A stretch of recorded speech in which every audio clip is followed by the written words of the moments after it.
You're listening to the Go Lightly Martial Hour on freedomtalkradio.net.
freedomtalkradio.net. All right, we made it. Hi guys, I know there's some of you in the chat room, and the microphone. Hi, Hirad, not the newest member. All right, it's a different microphone today because I haven't got the regular one plugged in, so it's just the like Skype microphone today. Yeah, well, it is. See it showing the microphone level. Hi, John. Are you hearing this okay, this microphone okay? We have used it only one time before, but we were busy right up until the instant I actually hit the buttons. Hi, Diana. Thank you, darling. It's a bit faint. We'll change microphones. Well, if I change microphones, everything stops. So we're going to have to bear with it. Hi, guys. Yeah, hi, everybody. All right, so it's the microphone from the Logitech. Okay, well... have we got anything to talk about? Well, we do have the fact that every time I go through the immigration, going in or out of Australia or in or out of any country, New Guinea, for example, what they do is you'll walk up before me and hello, yes, hello, big smile. Put the passport in, they scan that, and everything's fine. Then I use it together, yes, so I walk up and I put mine in and they then scan it. Yes. Right, come with me. So there we go again. Yeah. So each time it will reject or alert Asia. And one was leaving from Cairns last time. Nice young fellow. He said, oh, well, I'll try the other computer. So he goes over and tries the other computer. Same thing.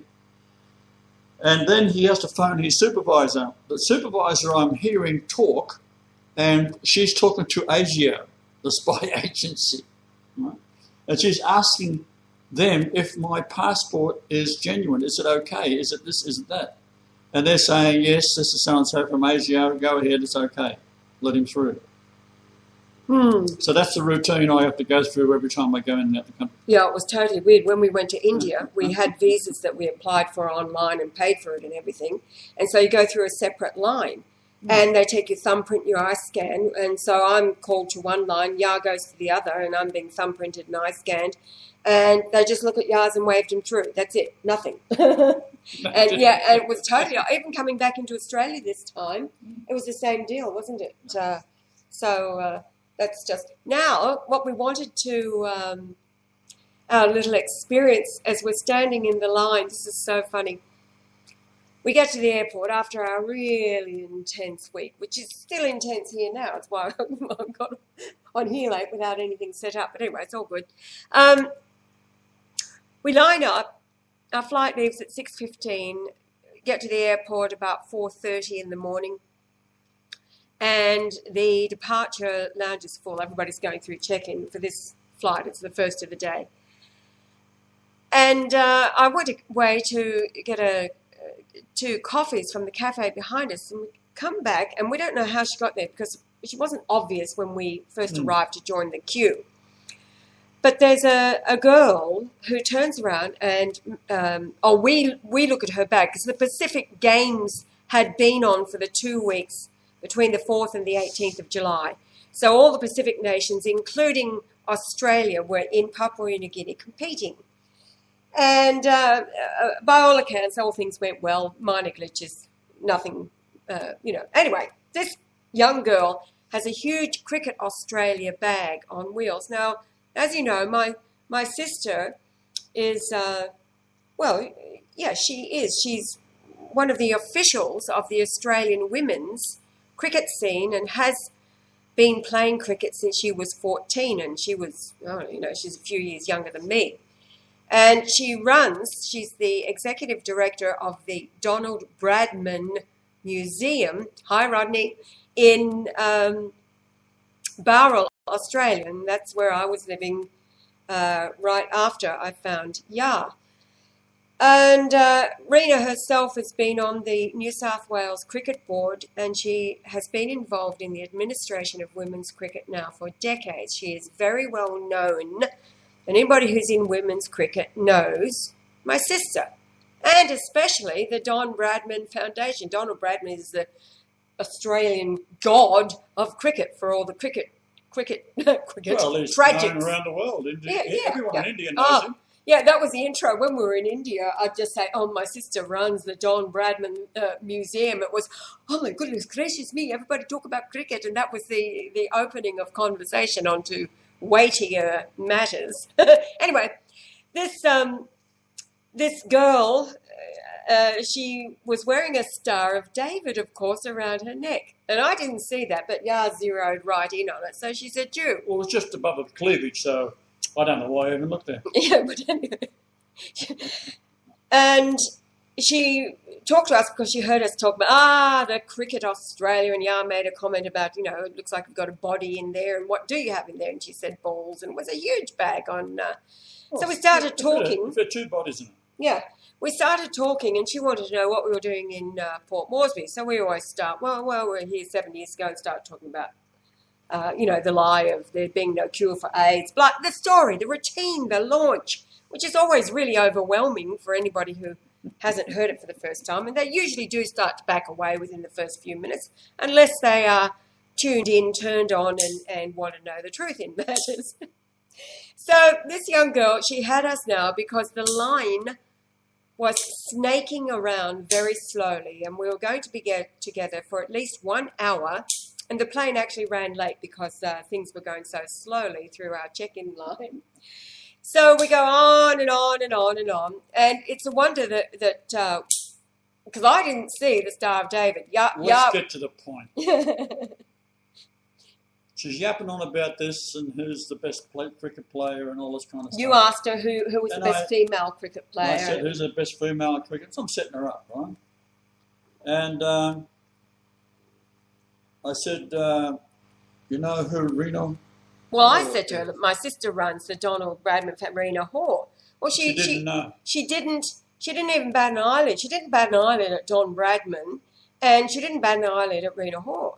Probably the most famous. Yeah, anyway, and then she goes on. This woman is attached to the International Cricket Council out of Melbourne, and anyway, one thing after another. But what was odd was that as we were telling her about the straw man scam and the pharmaceuticals and all the rest of it, what rules the world, as we usually do, she shut down, like talk to the hand, not to the face, talking to a wall, all this kind of thing. She just completely glazed over, turned around and shut down. So we're zeroing in on the Jews. Right? Yes. And so we followed her through her check-in and through the scanning machines, the bags as you go in through security. And then she's vanished. Like, where is she? We were waiting for her to come into the lounge to avoid us. And then on the flight, we're looking for her on the flight because, she'd be looking to avoid. But she vanished, gone, totally. Yeah. And I said to Yah at one point, because we ended up sitting in row 15 in the middle with a spare in between us. I said to Yah, I wonder what they've actually got planned for this plane as we're taking off. Because she vanished. She just disappeared. Like, okay, I found out what they are saying. And now what we did not mention, of course, was the lovely people, the Jews, how much we love them, how much Yah loves them, and what high esteem he holds them in. We didn't even mention it. Was that far away, though? Yeah. And I thought about it after, and I thought perhaps she was the bait, seeing what we were saying. Because we don't, It was to the meek of the earth who inherit that we warn who the enemy of all mankind is. Not when you're talking to the enemy, the lovely people. And after the knock at the door, just before we left, the policeman, hello, Brian. Anyway, that was just another part of our makes us ponder again. And the flight was all very smooth. The landing was disgusting, though. It's probably the worst landing that... It was a New Guinea pilot. Yeah. And I'm thinking before we come down, I said, this guy is going to have one hell of a landing. And so help me, I've been in a lot of planes over my lifetime, and I've flown planes myself. And this thing come in like that, and it tilted almost to the tip of the wing hitting the ground. So he's up on one wheel on a normal landing. It was unbelievable. Then come crashing back down again. Yeah, so I was right on that little prophecy. Another little prophecy we should talk about is Las Palmas. Yeah, well, just let me say hello to Ross in the chat room, and hello, Patrick Davis, somebody new who has. Oh, wait on, our phone is ringing. Let me get that. That might be. I'll carry on, my dear. Okay. Now, Las Palmas is on the exact same latitude as the Deep Horizon, which was the intent of causing the Madrid fault line to be lubricated by the oil released from 20,000 feet below the Gulf of Mexico. And they drilled into the side of this big, huge bubble of oil, which has a tremendous pressure on it. And once you pierce it, it blew this little pinhole thing out. And, of course, a gigantic hole is caused to be cut in the rock as the oil dispersed up. And because they're trying to lubricate the two plates along the Madrid fault line, which runs up the center of the Mississippi, and the Navy had already drawn up new inland sea maps of the Mississippi with a sea in there 300 miles wide, all the way up to the Canadian border. All right, so that didn't work. And so what they're talking about now, as you know, they have like movies, Armageddon, they might have a movie about something else and something else. And of course it always is a precursor to what they're intending to do. Now Nibiru, as we know, has been coming in. They've been knowing about it for 60 years. In fact, there's one fellow who spoke about it. He's probably dead now, but he said when he was working with NASA 50 years ago, they said there's nothing to worry about. And it was in a magazine like Time or one of those that this thing is approaching Earth, but nothing to worry about because it's 50 years' time. Well, he said that 50 years is up now. And he said at that time, the telescopes were able to look at the dwarf planet, the dwarf sun, rather. And he said it's like looking at it across the road with binoculars. He said it's that big, it's so huge. Well, of course, on the 14th of January, a news team, 2015, a news team was flying a helicopter, and they noted as they're flying around this helicopter traffic, this is before sunrise, to watch for traffic. The cameraman notices a dot in the sky, which he thought was unusual, so he turned the camera on it and then finally zoomed in, and it was a Venus was proven to be in the sky at that time between the Earth and the Sun. And that, if that is the case, you can't see Venus. Venus has to be on the opposite side of the Earth with the Sun reflecting off it like you do with a full moon. The moon has to be on the opposite side of the Earth, furthest away from the Sun, in order to have a bright reflection. And in front of this Venus was a large planet-type object, which turns out to be the Nibiru coming in. So in other words, it was almost a total eclipse of with Venus across the front of it, because this thing is glowing of its own colour, which is similar to the Sun. So therefore Venus was moving across the face of it. And it was almost a total eclipse, but certainly a half eclipse. So Marshall Masters, he's a man that, very boring sort of fellow, but he goes into great details, and he brought up the several times that this particular sphere has been sighted, and was able to locate it by the constellations from behind, and using various programs, same programs I use in fact, was able to locate it in the approximate position as it's coming in.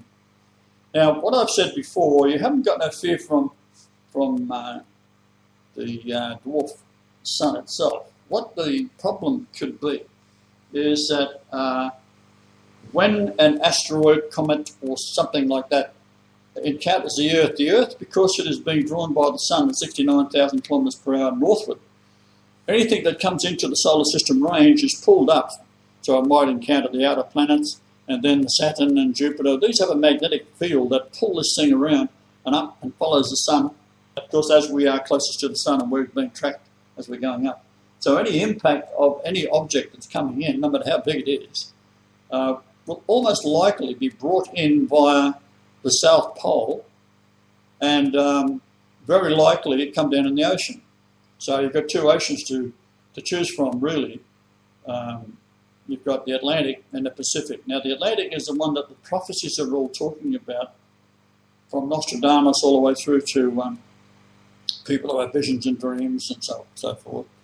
And you've had movies where the east coast of America is taken out, and they are suggesting that an impact hits the ocean and in the Atlantic, and that causes this tsunami wave to hit the east coast and flood New York and all the way down to Florida.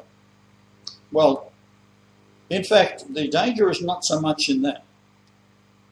The volcano, which is extinct over 6,000 feet high on Las Palmas, just off the Canary Islands off of Africa, down below Morocco, is on the same line, latitude-wise, as the Deep Horizon. So we know the Deep Horizon was something they tried to pull off and it didn't work. So what can be of very, very big interest, and I wouldn't be surprised if the Americans are doing this themselves, and combined with the Russians, because they're all in the same club. They're all anti-Christ, so that means they're anti-me. So they're all demonised, because you're either on one side of the fence or the other. You're either for me or you're against me. Right? So, as you know, all nations are against me. So therefore, I wouldn't be surprised to have them try and bring in a large chunk of asteroid, meteor, or something. And all it has to do is hit anywhere on the Earth. It doesn't need to hit in the Pacific or the Atlantic or the Indian Ocean or whatever. All it needs to do is hit. And if it's, say, a quarter of a mile across, and it did hit into the Atlantic, the large 6,000 some odd feet high Las Palmas is on an incline that is already slipping towards the Atlantic. Now, the size of it is roughly 43 kilometres long, and it's not a, scientists say, it's not a matter of if, it's a matter of when it's going to slide into the Atlantic. When it does, it'll go in within a few minutes and cause a wave that the people have looked at this thing over the very long period of time.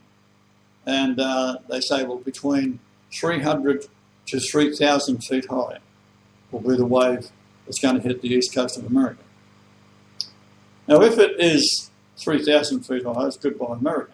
If it's 300 feet high, well, it's goodbye New York and all this coastal line, and possibly to a distance inland, 2 or 3, 4 miles inland would be totally flooded, and then the devastation of the wave that would flow after it, on top of the wave that's already brought in a huge amount of water. They say it's up to 20 miles, or if it's a 3,000 foot wave, it's up to 3,000 feet high. Then that is 200 miles inland. So you should start practicing. Put an X on your ass and see if you can kiss it, because it's goodbye, right? Now, Do I think this is going to happen? Well, potentially yes. It's a matter of the world's waking up. Now, if you have the Nibiru coming in, and you have these asteroids floating about, whether they be inspired by the US and Russia to take out the Earth, and England in particular, Jews, lovely people are Jews, don't they? God bless them. If that is the case, as Hitler was right, unless these lovely people are stopped, the world will be a lifeless orb floating in the ether of space. Now, why would he say that? Because he had inside information on the Talmud and all that kind of thing. And considering he was right, we know what the world is today, all controlled by these lovely people, my favourite really, chosen myself. They are going to destroy the Earth, and they've been trying to start a nuclear war since 1950. That is a fact. They are the ones that were behind Kennedy being shot. Now, if you search the great speeches of Kennedy, there's one that was about 9 or 10 months before he died that was saying that the world is completely devoured by forces that are secret, that are an occult, that are subversive, that work in the darkness or work at night. They cause wars, they do this, do that. Well, he did a tremendous speech. As you know, he was a wonderful orator, certainly my favourite, and a brilliant man. And he was also going to stop the Vietnam War. So, and he would have put a stop to the moon launch as well, because he was the one who announced it. That we will go to the moon within 10 years. Well, he would have found out sooner or later that it's impossible to do that. And there's no way in the world you can put a man on the moon.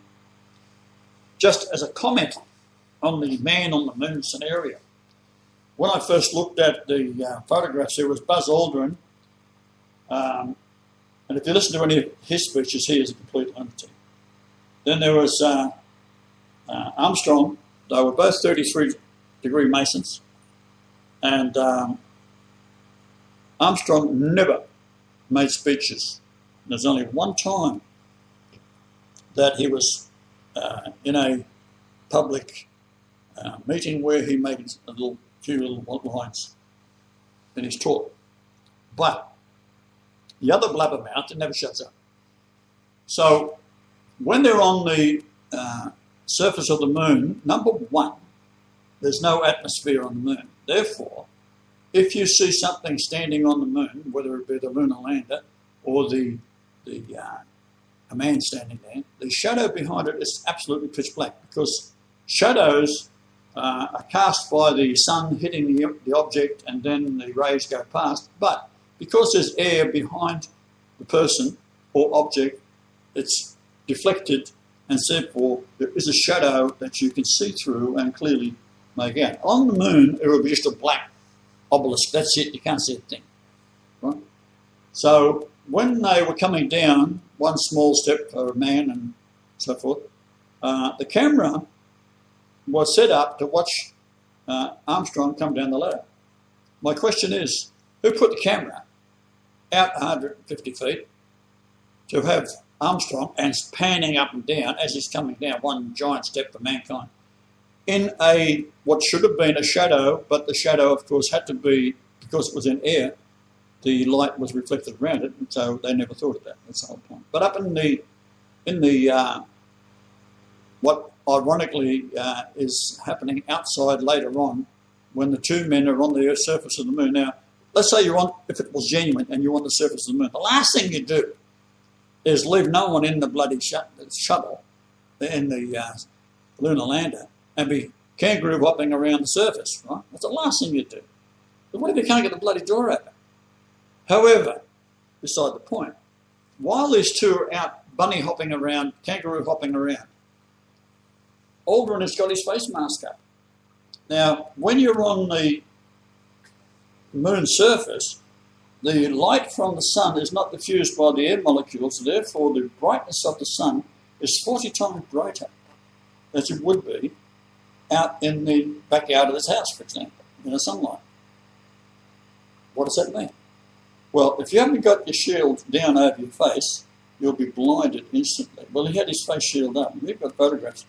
But the next point was that the light of the filming that they did on the moon was light spectrum of mercury vapor, which was the popular light at the time.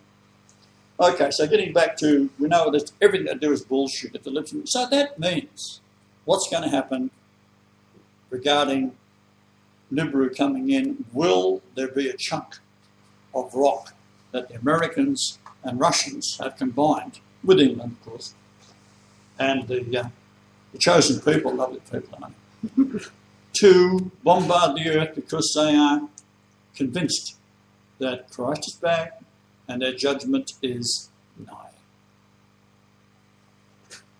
They're going to try and drop a heavy rock to vibrate around the earth, dislodge Las Palmas, which will take out in North America, leaving the rest of the world for them to have at their disposal.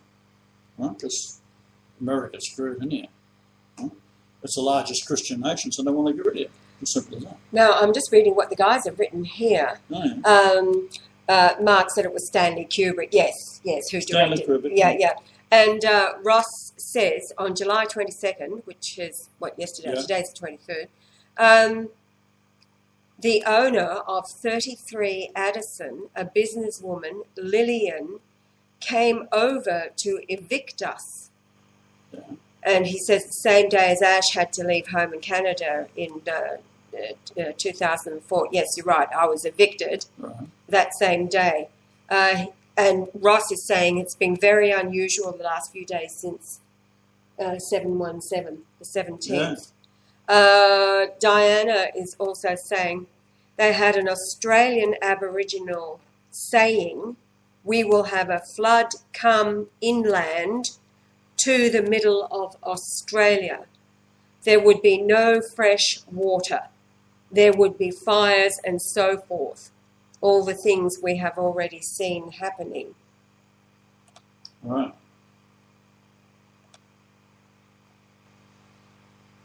Wow. Well. Looks like PNG might be the place to go. Yeah, well, the Highlands of PMG would be the place to go. Yeah. However, all this gloom and doom is evident in the earth. That people are feeling this, but the gloom and doom is judgment. And if you don't believe in the Creator, and the Creator is what Jesus said now, the history that's been written from Babylon is very, very in-depth, because it's been doing it for a very long period of time, 1000 BC. So I was watching a little video of a Canadian fellow talking about he's traced out all of the tribes of Israel and blah, blah, blah. I haven't got a clue what he's talking about. But they go back to the Exodus now. The Exodus is the invention of the Moses, Exodus, Babylonian, secret occult religion. Yeah, so That's what it's it's a all Babylonian mystery religion. So that controls your Exodus, that controls the biggest book after the Genesis. Then you've got Deuteronomy and you've got the other terrible bullshit books. And because people are hanging on that, not realising that there is just a couple of little verses that, as Jesus has said, no one has talked to God. No one has heard from God. No one has seen God. If you've seen God, you've seen me. If you've seen me, you've seen God. Hello, see you later. Yet, the Christian world still are dominated by this idea of Moses for 40 years being yapped to in his ear night and day, with a team of stenographers writing all this shit down. And God's talking to him from Mount Sinai right to across, leading him across the bloody way, opening up the Dead Sea, blah, blah, blah, Red Sea for the crossing and the Exodus and all that kind of thing. And he was so stupid, he still couldn't find Jerusalem. So God didn't tell him where Jerusalem was. That's a bit odd, I think. Because that's where they're going. Jerusalem was built in 288 era BC. Very, very old area. The shepherd kings lived there, and they are the ones that are often noted to have gone to Egypt and were hated by Egyptians for conquering Egypt. They were giants, apparently. And they conquered Egypt's army by intellect. So the Egyptians, and we're talking around, and then they returned and built Jerusalem. This is around 2888 BC. So you got your Exodus, which they're now yapping on about in the 1350 era. 1337, wasn't it? 1337. 1379. There's that 42-year period. That's, yeah, go. Well, when things don't happen, you can put an up on it, doesn't matter. But that's what it's all about. So the lovely people they are, just the same, have invented all this to confuse the crap out and control. And this is where you get your 10 tribes of Israel and who's fighting who and who's in charge and so forth. It's endless. So we keep it simple. No one has seen God. No one. Actually, you've all seen God now. I'm not talking about now. Right? I'm talking about then. No one's seen God. No one talked to God. No one heard God. Etc. Etc. Etc. So therefore, everything that is in the Old Testament, where Moses is talking to God or yapping laws and doing all sorts of terrible things like stoning a man for picking up sticks on the Sabbath, I couldn't give a stuff about the Sabbath. I really couldn't care less. I couldn't care less whether you go to church or not. One thing we will be certain of, we'll be closing down every bloody synagogue. That's gone. No? Just make a big deep pit in the ground and make a reminder of what it actually is. A pit of hell. Yeah, so all our lovely people, they're going to be out of here. And either believe in me or you're out of here. You're gone. Finish. See you later. Hasta la vista, baby. Right? And Moses and these people will never be mentioned again. I'm going to talk about it in Revelation, a new song, Moses. Yeah. Bullshit, bullshit, bullshit. That's going to be the bloody song of Moses. So they've got it all covered, so they think. And what we were listening to this morning was this fellow was talking about Matthew 24. And hallelujah. He says there's a 2,000-year-old version, well, not quite, slightly under. It's called the Essenes. The Essene account of... and then he read it. What a difference. What a huge difference in you can hear. He's speaking plainly as he does today. He was speaking plainly then and describing all things in plain language and described the passing away of evil, but also describing how greedy and rich men will enslave, like the rest of the people will be, the rest of God's people will be enslaved, but not within prison chains, but enslaved. They'll be in bondage, but not inside a physical prison. Well, is that not under the system? Just think of a mortgage over a house and the jobs and everything, because these wealthy, greedy men have stolen everything from God's people. God's people are the meek who inherit the earth. So we'll find that account, and it's much more like Yah speaking plainly as he does today, and the passing away of everything, the evil that will pass away. We'll find that and read it on air when I do find it.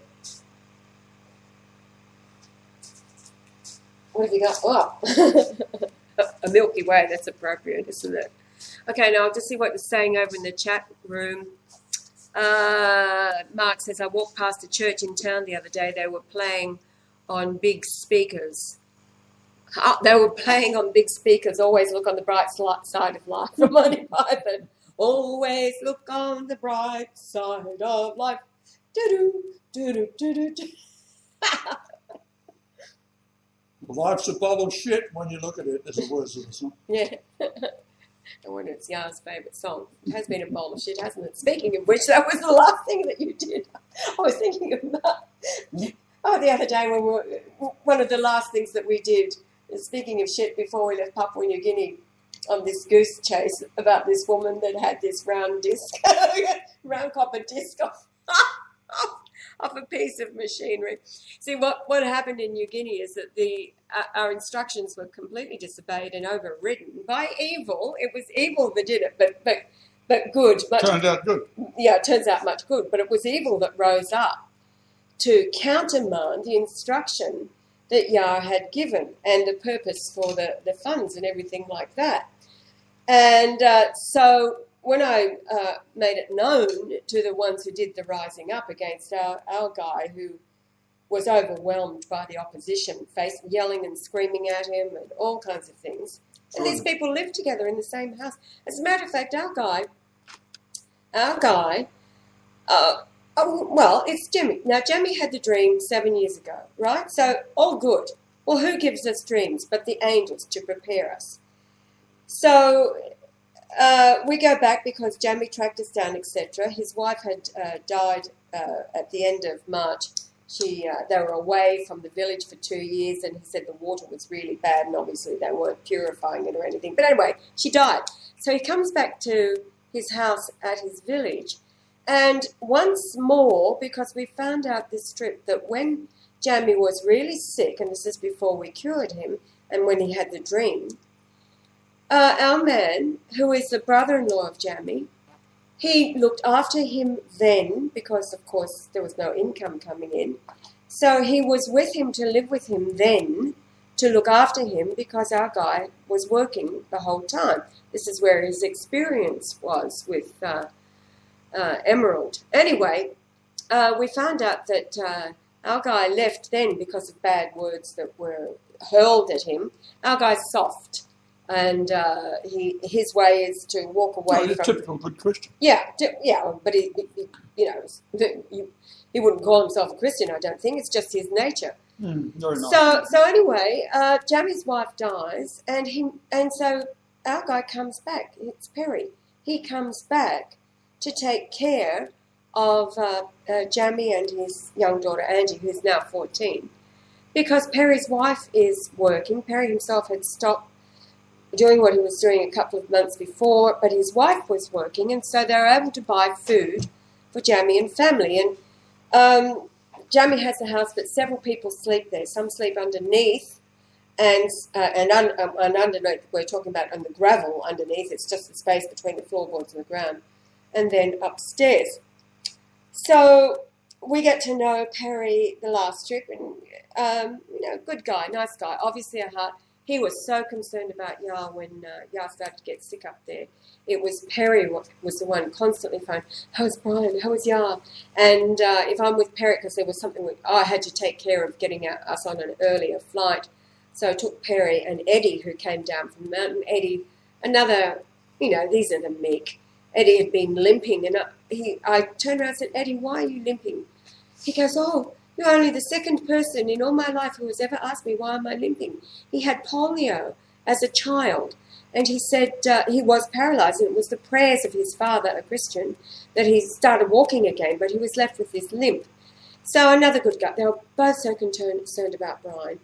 And, of course, it was a deal to get Yah on the flight the last time. He was not feeling good at all and weak, and I just wanted to get him on there, get home, so that we could get on. Anyway, we get home and he starts recovering, of course. But it demonstrated the compassion within Perry and Eddie. And when we got back, they were phoning, how's Brian? Is he okay? I've been so worried about him. I'm thinking about him all the time and praying for him, like sons do. So in my mind, that just painted the picture of Perry's heart. So we find out more on this trip. Anyway, in this... instruction, it was Jamie and two other men who rose up and were screaming at Perry, stopping him from doing what we told him to do. Quite extraordinary. It was very extraordinary, and Perry, of course, was so beside himself because he knew he was to obey us, yet this think of it, you're in this village all living together, and there's people coming down over you, and they're actually saying, no, we are not going to let you, we're going to do this, that, and the other. Talk about the devil. Violence, yeah. So he ended up going into this place where he was supposed to be heading literally in the opposite direction. So now, obviously, it was because of Perry that the angels turned it all around, and we ended up meeting now our sons that we're going back to, and of course now it's all handled. It's all being sorted as of just minutes ago, and Perry's happy, and because the tribe were phoning him just this morning, so he's very happy. I text him the number up there, and all good. But anyway, it just really did. It flushed out the devil. And what happens is that people, in Jammy's case, he started to take ownership over us. Oh, it's because of me. I founded these people, and I did this, and I did that. I had the dream. I'm, going ego, and this monstrous side of him that now is coming over and controlling and countermanding. So bottom line is their evil has caused our man to go where I didn't want him to go.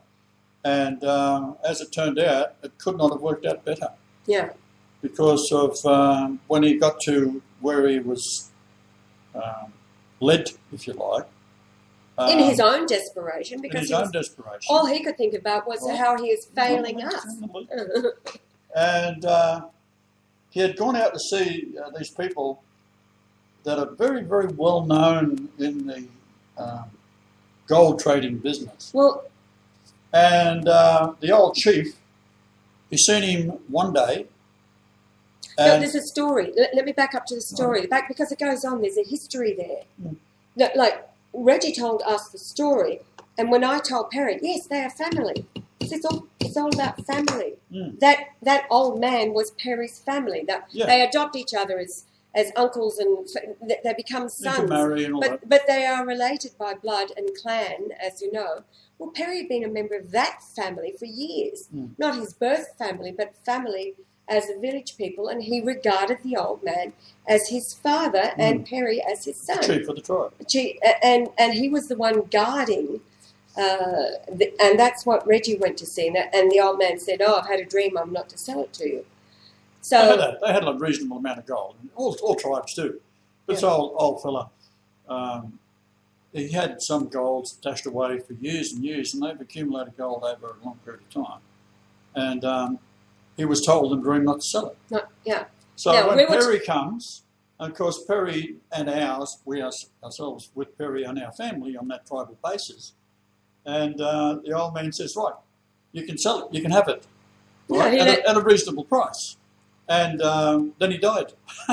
So Perry ended up placing a deposit on this, and now they're just phoning this morning, come and get it, take it away. So we've organised that's going to be done. So that's all organised. So throughout all of this humanity, through hatred, through evil, if you like, and exposing it. It's just I was quite extremely. I was really upset, and I ringed them out, and I told them. I told them I'm really, and because I did, then they were scrambling. Oh, what can we do? Because they were feeling sorry for us. Because hello, so then they were trying to arrange anything to help us out. And so the last thing we did before we left was we got to see this piece of copper. It was a machine part, wasn't it? What happens is they find things. They find things like this was an old copper disc off a weightlifting set or something. It was a machine part. From machine part. Because they rush up, is this gold, right? And they hide it for years. They hide it, they wrap it in paper and bags and hide it for years because they think it's gold. And so, this was brought to us. Everyone wants in on the gold, right? Because there's only a few that can actually do it because you've got to know what you're doing. But anyway, the two that were responsible for making us so angry, scrambling, came to us, look at this. So we opened it up, and of course it's copper. Anyway, it was all just part of the comedy of errors that has now turned out to be good. So, but it's based upon. It's all about the compassion. It's all about the compassion of Perry. That's it in a nutshell. He was the one, in spite of all Jammy and his dreaming and everything like that. It was Perry's compassion for you. So basically, we end up with a bigger piece of gold than we expected. Yeah. Now at half the price. So. I mean.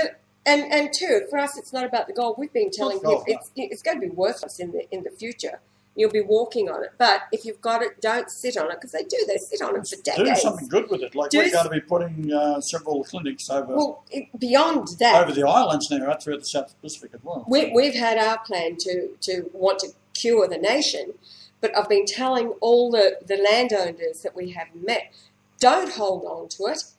Get rid of it and develop your villages, because your government is not going to do it for you. They are so corrupt. They have stolen everything and pledged everything In fact, to the devil. the Prime Minister was told to take a hike and not to keep his grubby claws and trying to get hold of the gold, of the alluvial gold and that kind of thing that comes out of the rivers.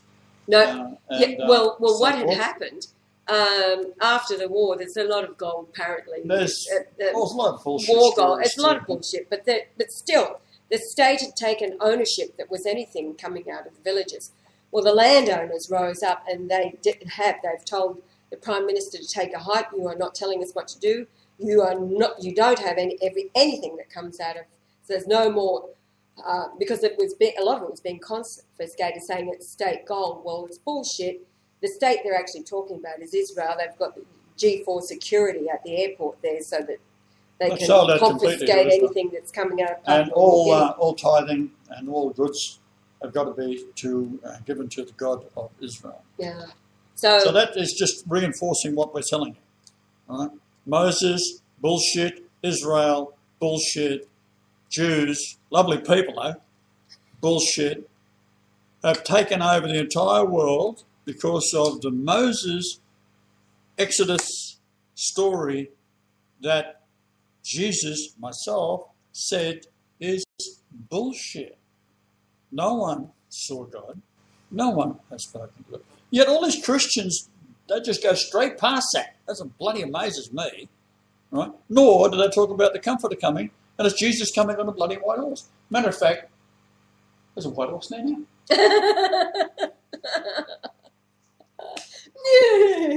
And what we were talking about this morning, we were I talking said, about I'll look out the window and the damn thing I've got a great big cartload of bloody bullshit on me, right, from the horse's ass. Totally. Look up. Splat. Manure. Oh, dear. So anyhow, it all worked out good. Yes. We'll end up with a little bit of money in our pocket. We've got back over the years that we've spent up there. We'll get a little bit back. So that's all I'm concerned about. More than that, the tribes people will be Well, the tribe cured people of their will be. diseases. I'll organise it for them to build their infrastructure. For example, they wanted to get generating power. So how do they generate power? Well, they've got to do it with diesel. Oh, shit, okay. That's how they exist Now you've got to get diesel into these places, which is way, way, way in the bush. Right? Well, Now, I said, you got a river? Yeah. Big river? Yeah. That's where you get your water from? Yeah. I said, well, put a bloody water generator in there. Never thought of it. I was thinking about putting up solar panels and all this kind of stuff. So I'd sell a little bit of gold, buy a solar panel. So you don't need it. You've got a bloody huge amount of water rushing past every day of the week, 24 hours a day. Put your generator in there and generate all the electricity you want. You don't have to store it in any batteries, nothing. Just a switch, click. So I'm going to go and wire it all up for them. yes, they want us to come to the village and cure them and Set up the... give them advice on what to do and be there to help. And show them how so, to make up decent buildings and so forth. I can show them how to do all that. No problem. so lots of adventure ahead of us. Yeah. That's So all. that's if we get past September the 28th. Yeah, totally. Either way, like we're in. Like these people can just, they'll be just existing. Whether September the 28th develops anything at all, don't matter. All it is a moment in time which will prove to be the downfall of the. I was going to say, well, they are lovely people, just the same, aren't they? The swedge. The Swedge. Yeah. The soft Joes. Swedge rhymes with wedges, remember? I always get hungry when I think of the swedge. Yes, they A used bowl to. of wedges. Well, there was one big hotel up there we used to go to occasionally, Oh, yes. every day. Occasionally And, every day. After working all day. The days were full on in the intensity, but then it would thin out, afternoon. So we would rock And on they over. made wedges, Yes. which is potato with little crusty things Everybody on it. knows what a wedge is, babe. Do they? Yeah, I think so. Bowl of wedges. And they were really good wedges too, weren't they? My father's name was Wedge. I know. Dunk him in a bit of sweet chili sauce with sour cream. And I think we've got to the end of the show because we're certainly right. Have you got anything else to say? You've been... I've always got something to say. Okay, go for it. Where are we up? How much have we got now? Oh, about 3 minutes. How many? 3. Oh, no, 5 minutes. 5. 5 minutes. Oh. Go on, you talk for 5 minutes. Chicken. You've always got I'm at the end. I'm at the end. Oh, did you read any of Adam Suddenly Yates' she's book? found something. Yes, well, Adam Yates. Adam, we got your book, Kent, Wit and Humour. Yeah, I read quite a bit of it, yeah. Did you? All right. All right. Oh, that one's an oldie, that one. At random, have you heard about the latest machine on the pier at Botany Bay in Broadstairs? You put 10 pence in and ask it any question and it gives you a true answer. One holiday maker from Shepway tried it last week. He asked the machine, "Where is my father?" The machine replied, "Your father is fishing in Maidstone." Well, he thought, that's daft for a start because my father is dead. Next, he asked, "Where is my mother's husband?" The reply came back, "Your mother's husband is buried in Swale, but your father is still fishing in Maidstone." Ta-da! All right, here's another one. We're really grasping for time, aren't we? A busy career man, tired of his daily commute from London to Tonbridge, decided he was going to give up his old life, move to the country and become a chicken farmer. He bought a chicken farm on the Kent Downs and moved in. It turned out that his next-door neighbour was also a chicken farmer. The neighbour came for a visit one day and said, "Chicken farming isn't easy, you know. To help you get started, I'll give you 100 chickens." The new chicken farmer was delighted. 2 weeks later, the neighbour dropped by to see how things were going. The new farmer said, "Not too well, mate. All 100 chickens died." The neighbour said, "Oh, I can't believe that. I've never had any trouble with my chickens. I'll give you 100 more." Another 2 weeks went by and the neighbour dropped in again. The new farmer said, "You're not going to believe this, but the second 100 chickens died too." Astounded, the neighbour asked, "What went wrong?" The new farmer said, "Well, I'm not sure whether I'm planting them too deep or too close together." That reminds me of the Australian saying, "What did thought do?" Oh, you planted a chicken, huh? No, he planted a feather and thought he'd grow a Oh, chook. right. Anyway, say that to people outside of Australia and they think, hello. I do too. Here's another farmer joke. A farmer from Medway was ploughing a field. When he looked round, he noticed the vicar at the gate. On his next circuit, he stopped to say hello. "My, but you and God have built a beautiful place together," said the vicar. "You're right, vicar," replied the farmer, "but between you and me, you should have seen it when he had it all to himself." So it was a farmer did all the development. Of course he did. At a pub in Sutton Valence, a newcomer asked a local man, "Have you lived here all your life?" After a long pause, the man replied, "Don't know yet." Okay. All right. Here's a short one. What gear were you in at the moment of the impact? Gucci sweats and Reeboks. Oh, dear. All right, here we go. 2 men were waiting to be served in a butcher's shop in Horton, Kirby. One of them said, "I bet you £100 that you can't reach that piece of meat on the ceiling." And the other man replied, "I'm not betting." The first man said, "Why not?" And the other man answered, "The stakes are too high." All right, funny. Okay, we've got 2 minutes to go. What else? Oh, here's another vicar one. A vicar from Dover was travelling home one evening and was greatly annoyed when a man, much worse for drink, came and sat next to him on the bus. "Young man," the vicar declared in a rather pompous tone, "do you not realise you are on the road to perdition?" "Oh no," replied the drunken man, "I could have sworn this bus went to Worth." All right. At an antiques auction in Cobham, a wealthy American announced that he had lost his wallet containing £5,000 and would give a reward of £50 to the person who found it. From the back of the hall, a local man shouted, "I'll give 100.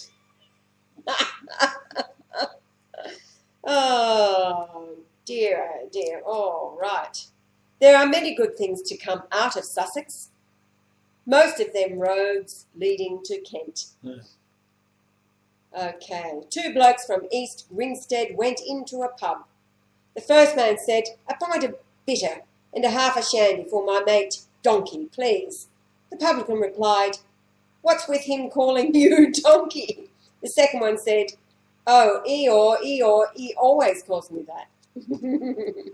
With that, guys, I'm going to say Hasta la vista. hasta la vista. Thank you, everybody. Oh, Trevor Riley, you joined in the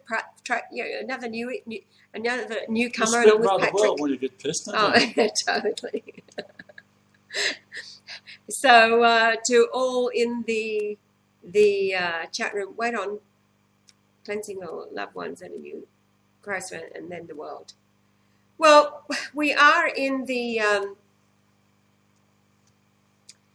when we're talking about the cleansing, the purging, all evil leading the earth, there are those who are wearing their garments and those who are not.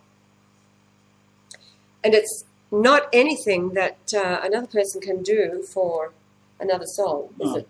No. The judgment is actually already in. That occurred before we were all That's the reborn. trick of the Christianity and the lovely people, the chosen ones, self-chosen, but they are lovely, just the same. That's the whole trick, because it's all Christian religions are Judaism and Christianity combined, where they should be separated into several groups. You should have your Gospels, which are proven by the Essene Gospels, and then you should have your Pauline epistles and all that bullshit that you should never read, and then you've got to have the true prophecies of Isaiah and Ezekiel and these people, and then you've got to look at them very closely to see whether they have been slightly twisted, because that's what they do. They'll move the words around a little bit and put the emphasis on what they want you to believe as opposed to what the true prophecy is. And totally anywhere in it where it says that God is speaking to that particular person, no. Most of the prophets like Isaiah, they aren't speaking to anybody. What happens is they are given dreams and they write them down. Now that's something too about the Aramaic that they've taken bits and put it in Matthew 24. The Aramaic talks extensively, the Essene teaching talks extensively about the many coming in his name at the end and the many false prophets. It's everybody, and this is something that I made very plain to these boys from the bush, because there's always pastors around. Up there they call them the bastard pastors. That was Perry's, bastard pastors, because they're liars. And it's all about the money trail. But I made very plain to them that unless they are speaking, as these boys have been, to Yahweh, they are not hearing from the Holy Ghost, or that voice that they are hearing is a delusion, it's a distraction, it's a lying spirit of Baphomet, whatever you want to call it. The Holy Spirit of this world is not the Holy Ghost unless he is speaking. You don't need it anymore, I'm here, right? So that's right. What he need, he's here on the earth. And this spirit never tells anybody that Yah is here. Right? He's on the earth. And it's always reinforcing Israel, of course. Israel. Well, that's Lucifer. So nobody's talking to God unless it's on the phone. That's what the whole idea is. And he is the comforter. This is why he warned that many will come in his name. Well, they do. But his name is They all Brian come in Leonard and call themselves Christ. Well, they can't be, because it's the comforter you've got to be looking for.